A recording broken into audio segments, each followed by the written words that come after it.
Juli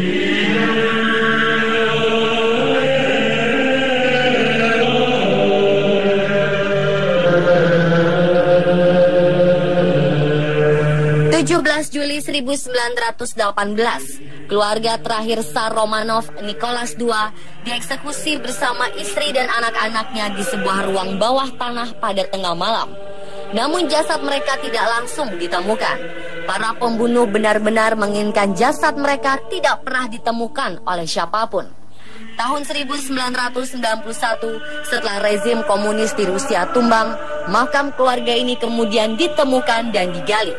Anehnya, dua jasad dari anak Tsar Nicholas II tidak ada dalam kuburan itu. Itulah sepenggal kisah tentang pembunuhan keluarga Tsar terakhir Rusia. Meski keluarga ini menuai kebencian bagi sebagian aliran kiri bangsa Rusia, namun kematian mereka menuai simpati dan mereka diangkat menjadi orang suci bagi gereja Ortodoks Rusia. Keberadaan makam yang misterius dan mengundang kontroversi membuat banyak peneliti masih penasaran dengan kronologis kematian mereka. Mengapa jasadnya sampai disembunyikan dan beberapa jasad sampai terpisah dari keluarga lainnya? Pada miniseries kali ini, On The Spot akan kembali menceritakan kisah pembunuhan keluarga bangsawan ini. Keluarga yang seharusnya hidup senang di istana, namun memiliki akhir hidup yang tragis di pengasingan.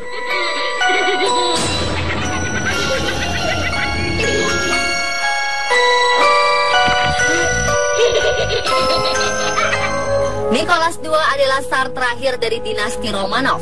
Lahir pada bulan Mei 1868, Nicholas adalah pewaris tahta yang tidak dipersiapkan dengan matang menjadi seorang pemimpin kerajaan.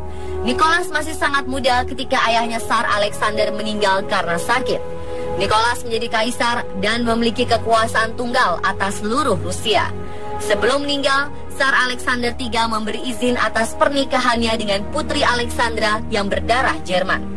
Pernikahan ini jauh dari unsur politik, karena biasanya putra mahkota dijodohkan dengan putri yang menguntungkan untuk masa depan kekaisaran Rusia. Dari pernikahan Nicholas dan Alexandra, lahirlah 5 orang anak. Putri Olga lahir pada 1895, Putri Tatiana pada 1897, Putri Maria di 1899, Putri Anastasia di tahun 1901, dan terakhir putra mahkota yang ditunggu-tunggu Alexei lahir pada 12 Agustus 1904. Alexei menjadi kegembiraan bagi ayah dan ibunya karena akhirnya keluarga Romanov memiliki penerus. Meskipun putra mahkota, Nicholas tidak pernah menyukai posisinya dan tidak pernah berniat membekali diri dengan ilmu-ilmu pemerintahan. Karena itu, ketika naik tahta, Nicholas dinilai tidak tegas. Dia lebih suka menghindar konfrontasi dan menyerahkan urusan-urusan pemerintahan kepada para menteri. Selain sifat yang kurang mendukung, kondisi politik di Rusia pada saat itu juga mendukung kejatuhan Tsar Romanov. Perang menyebabkan rakyat Rusia semakin miskin, kelaparan ada di mana-mana. Namun kondisi istana malah sebaliknya. Sejak pemerintahan ayahnya, keluarga Romanov bergelimang harta dan kesenangan. Bukannya memperbaiki perekonomian rakyat, keluarga ini malah lebih sering berpergian ke negara-negara Eropa lain, di mana sebagian besar kerabat mereka juga menjadi raja di Eropa. Keadaan ini memicu pemberontakan di seluruh sudut Rusia.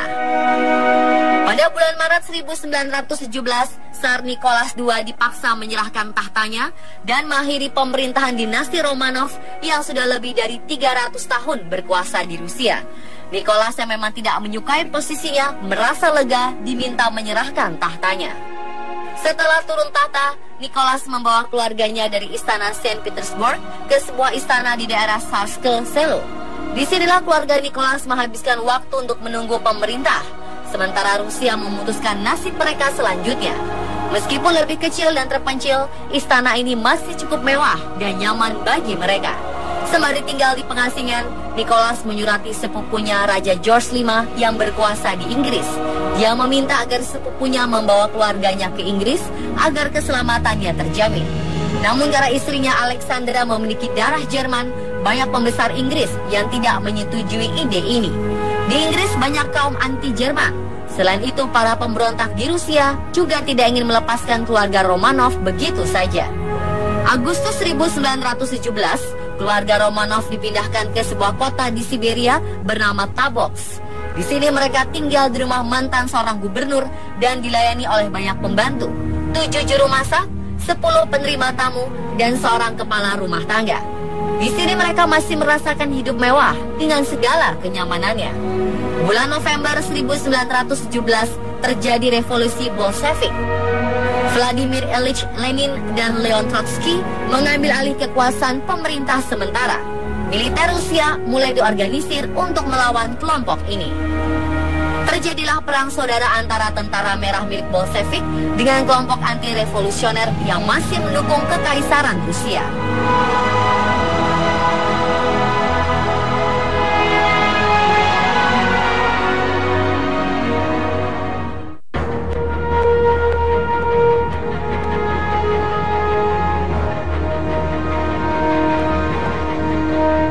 Di tengah kekacauan ini, kelompok Bolshevik diam-diam menginginkan keluarga Romanov.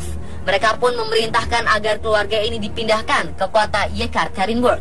Nicholas pun sedikit gentar.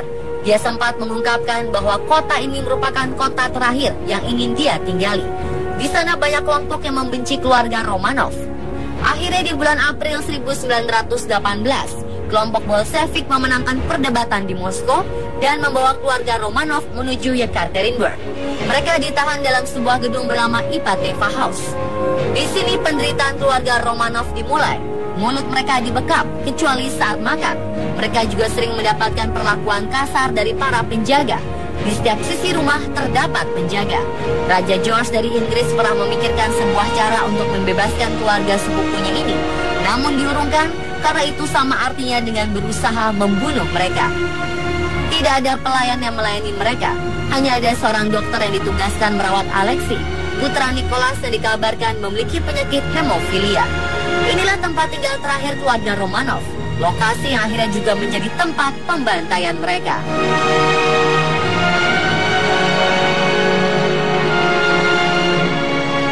Kematian keluarga Tsar meninggalkan banyak misteri, mulai dari kutukan seorang penyihir dan hilangnya jasad 2 anak Tsar Nicholas.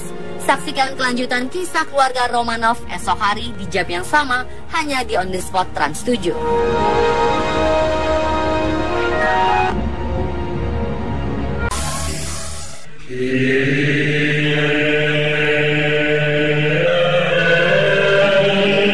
Hidup Anastasia dan kakak-kakak beserta adiknya berputar 180 derajat ketika kelompok pemberontak Bolshevik mengambil alih pemerintahan.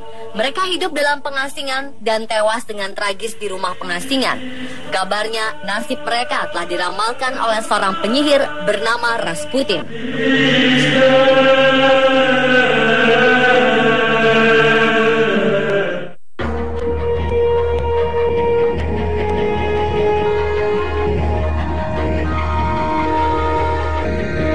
Sebelum Tsar Nicholas turun tahta, ada seorang penyihir yang masuk ke dalam kehidupan keluarga Tsar Rusia ini dan mempengaruhi istana. Disebut penyihir karena memang pria ini diduga memiliki kekuatan gaib dalam melakukan pekerjaannya. Penyihir ini bernama Grigory Rasputin. Grigory Rasputin sebenarnya seorang pria biasa yang tumbuh di daerah pedesaan. Keluarganya hidup sebagai petani. Di desa asal Rasputin, banyak anak yang tidak bersekolah dan buta huruf termasuk Rasputin. Namun reputasi Rasputin sebagai penyembuh membuat dia bisa masuk ke istana. Putra satu-satunya Tsar Nicholas, Alexei, mengidap penyakit hemofilia B. Penyakit yang membuat darah sukar membeku, sehingga jika terjadi pendarahan, bisa membahayakan nyawa penderita. Karena putus asa oleh pengobatan medis, Alexandra, istri Tsar Nicholas, kemudian memanggil Rasputin untuk merawat anak kesayangannya ini. Pernah suatu hari, Alexei sudah dinyatakan sekarat oleh dokter dan tinggal menunggu waktu untuk meninggal.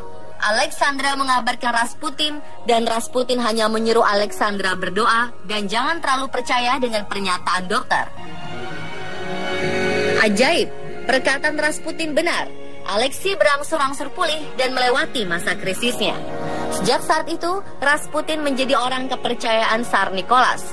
Berbagai keputusan Tsar Nicholas dipengaruhi oleh pemikiran Rasputin. Banyak pejabat yang tidak menyukai Rasputin dan merencanakan pembunuhannya. Walaupun banyak cara dilakukan, Rasputin sulit untuk dibunuh. Tidak diketahui dengan jelas apa yang bisa membunuh Rasputin, namun jasadnya ditemukan mengambang di salah satu sungai yang airnya dingin. Kabarnya ketika Rasputin menghembuskan nafas terakhir, dia sempat mengeluarkan kutukan bahwa setahun sejak ia meninggal, kejayaan keluarga Romanov akan berakhir.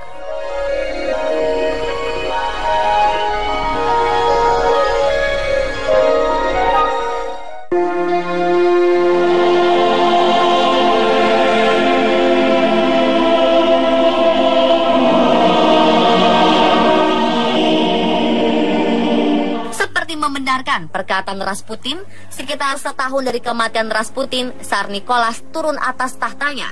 Kehidupan keluarga ini langsung berubah 180 derajat. Mereka menjadi tawanan kelompok Bolshevik. Meskipun kelompok Bolshevik berhasil merebut kekuasaan Rusia, mereka masih belum merasa aman jika keluarga Romanov masih dibiarkan hidup. Apalagi angkatan bersenjata Rusia ada yang mendukung keluarga kaisar ini. Bolshevik di Ekaterinburg, lokasi pengasingan keluarga Romanov yang terakhir, kemudian mendesak Lenin, pemimpin mereka, untuk segera mengeksekusi kematian Tsar Nicholas dan keluarganya. Tanpa menunggu balasan dari Lenin, komandan penjaga rumah tempat keluarga Romanov ditahan, Yurovsky, menyusun rencana pembunuhan keluarga Romanov. Dia memerintahkan para penjaga agar tidak terkejut dengan bunyi tembakan yang akan terjadi nanti malam.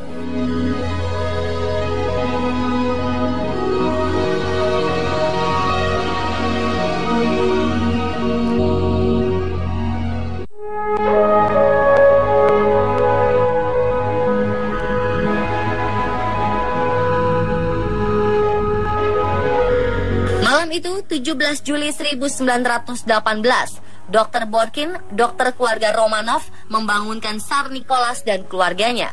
Dia memberitahu bahwa ada pertempuran besar di kota dan keluarga Romanov diminta untuk pindah ke ruang bawah tanah demi keselamatan mereka.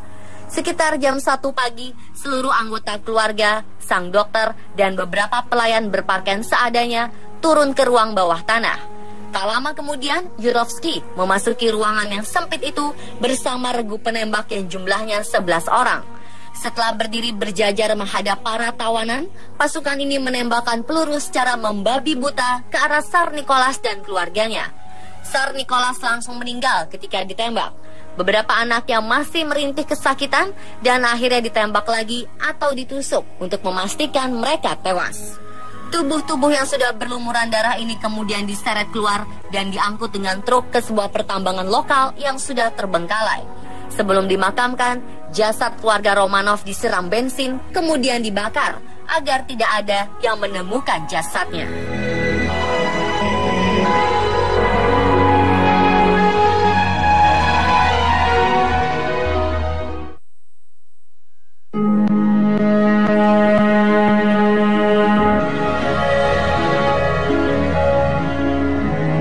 Jasad Tsar Nicholas dan keluarganya tetap berada di pertambangan itu sampai rezim komunis di Rusia runtuh. Seorang investigator bernama Nikolai Sokolov ditunjuk oleh Komandan Tentara Putih untuk mencari lokasi makam keluarga Romanov dan menemukannya. Namun pada masa itu belum ada teknologi DNA yang bisa membuktikan jasad dan tinggal potongan tulang yang tidak lengkap itu merupakan milik keluarga Romanov. Keluarga Romanov lain di Eropa juga tidak mempercayai hasil investigasi dan berharap saudara mereka masih hidup. Setelah teknologi DNA ditemukan, tes DNA pun dilakukan dan terbukti bahwa tulang belulang yang ditemukan di daerah pertambangan lokal itu merupakan milik Tsar Nicholas, istri, dan anak-anaknya. Namun hanya 9 tubuh yang ditemukan. Tubuh Alexei dan salah satu putri Tsar Nicholas tidak ditemukan. Pada 1998, potongan tubuh yang ditemukan itu akhirnya dikubur kembali di gereja katedral di Saint Petersburg, bergabung dengan makam para tsar lainnya. Agustus 2000, keluarga Romanov diangkat sebagai orang suci oleh Dewan Gereja Ortodoks Rusia.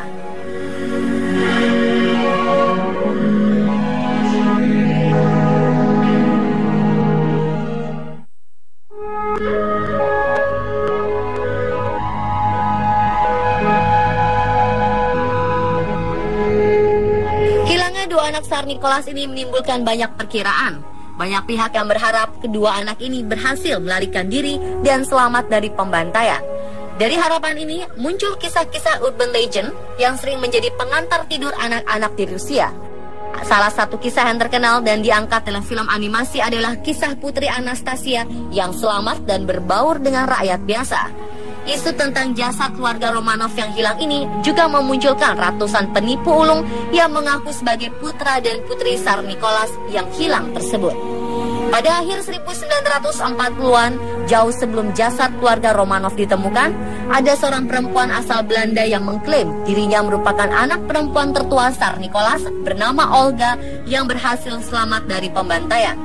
Perempuan yang bernama Marga Bots ini berhasil meyakinkan para anggota kerajaan Eropa akan kebenaran kisahnya dan mendapatkan dukungan finansial dari mereka. Bots tinggal di sebuah villa di Italia dan menolak melakukan kontak dengan para wartawan. Dia meninggal pada 1976 dan berhasil mengklaim diri sebagai keluarga Romanov sampai akhir hayatnya.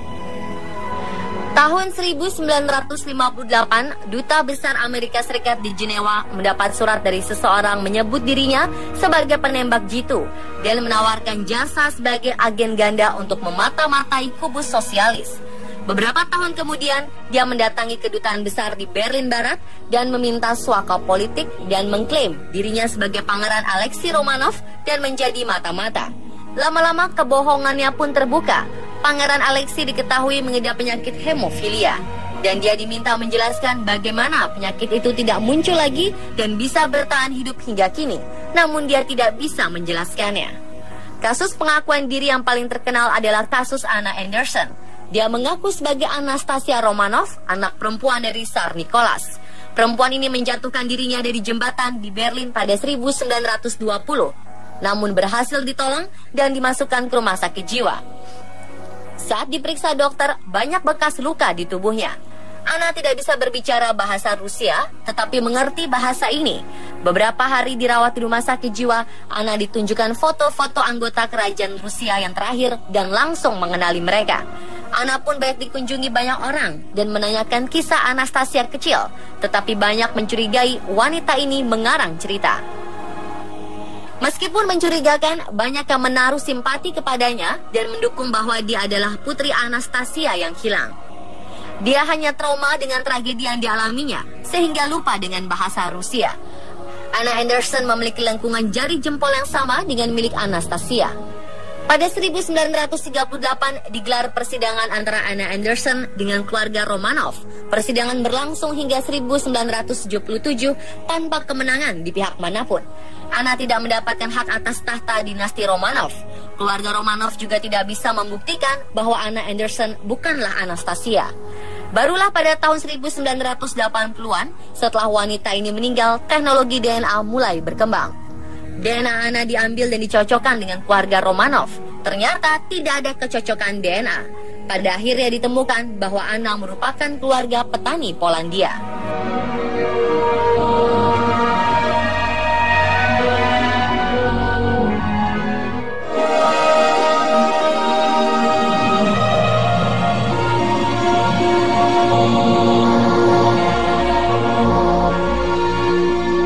Bertahun-tahun publik menaruh pengharapan bahwa salah satu putri Romanov dan Pangeran Alexei masih hidup. Namun pada 2007, para investigator berhasil menemukan tulang belulang keduanya 60 meter dari makam orang tua beserta ketiga kakak mereka. Penemuan itu kemudian dipastikan ketika tes DNA dinyatakan cocok dengan DNA kedua orang tua mereka. Tim penelitian genetik dari University of Massachusetts Medical School. Penemuan ini mengakhiri misteri keluarga Romanov. Meskipun banyak yang kecewa karena semua keluarga akhirnya tewas dalam pembantaian itu, namun penemuan tulang belulang ini menghentikan mitos yang berkembang di masyarakat. Penemuan ini juga diharapkan memutuskan kemunculan orang-orang yang mengaku keluarga dari Tsar Nicholas II yang dibantai oleh kelompok Bolshevik. Pemirsa, itulah kisah akhir keluarga Romanov, keturunan terakhir Tsar Rusia yang harus menderita dan dibantai oleh rakyatnya sendiri.